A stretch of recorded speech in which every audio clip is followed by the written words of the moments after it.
Alors, l'obésité se définit par un indice, l'IMC, indice de masse corporelle, en anglais le BMI Body Mass Index. Donc l'IMC, c'est réducteur de définir l'obésité par un chiffre, mais c'est comme ça qu'on procède, même si, comme je vous l'ai dit tout autour, il y a toutes les maladies qu'on va ajouter à cet indice. Alors comment on calcule cet indice, l'IMC? C'est le rapport entre le nombre de kilos que vous avez divisé par votre taille en mètres, par votre taille au carré. C'est-à-dire, par exemple, vous faites 120 kg, ce sera 120 divisé, vous faites 1,60 m par 1,6 multiplié par 1,6. Et vous arriverez à un index, un indice. Lorsque celui-ci sera inférieur à 25, votre IMC sera normal. Lorsqu'il sera entre 25 et 30, vous serez en surpoids. Et lorsqu'il sera supérieur à 30, vous serez en obésité. 3 classes d'obésité. Entre 30 et 35, c'est une obésité de classe 1. Entre 35 et 40, classe 2. Et au-dessus de 40, classe 3.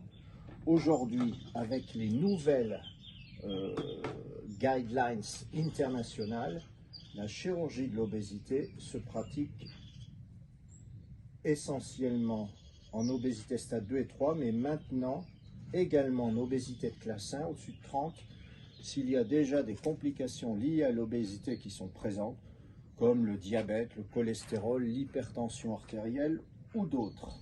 Voilà, donc ça c'est une définition qui est purement mathématique. Autre chose, comme vous le savez, l'obésité c'est une pandémie, une épidémie, une pandémie mondiale. Ça touche tous les pays, ça commence à toucher tous les continents.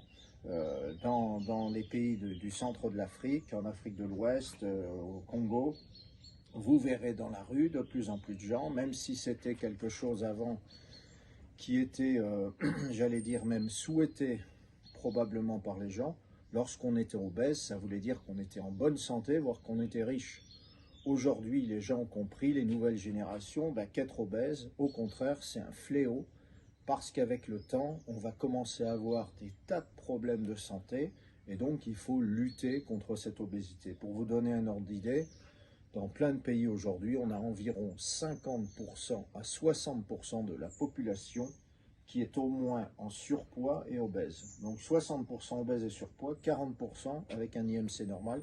Et avec le temps, avec l'arrivée des fast-foods, ce qu'on appelle la junkie food, les McDo, le Coca-Cola, tous ces aliments, on a de plus en plus d'obèses et ça c'est grave parce qu'on le voit maintenant chez les enfants et ces enfants vont avoir une espérance de vie diminuée. Savez-vous qu'un jeune qui a 18 ans, qui a déjà une obésité de classe 3, oui, un BMI, un IMC supérieur à 40, il va perdre 7 à 9 années de vie. 7 à 9 années de vie. Donc c'est dramatique, plus je ne vous passe pas quand vous travaillez, ça sera beaucoup d'arrêts de travail, quand vous avez des problèmes de diabète, quand vous avez des tas de soucis. Donc des arrêts de travail, vous serez moins bien payé, certaines fois ça sera un frein à l'embauche. De plus en plus de compagnies, les gens obèses, elles n'ont pas trop envie de les embaucher parce qu'elles savent qu'il y aura des soucis. Donc pour toutes ces raisons, puis enfin le dernier, les canons, les critères de la beauté dans beaucoup de pays évoluent. Avant, on aimait bien les gens en chair, bien ronds. Aujourd'hui, regardez les magazines, on a tendance à dévier vers les gens plus minces, etc. Donc, ça ne doit pas être uniquement, on ne se fait pas opérer pour une histoire esthétique ou cosmétique, on se fait opérer pour des raisons médicales, mais voilà, certains le font également pour des raisons surtout esthétiques.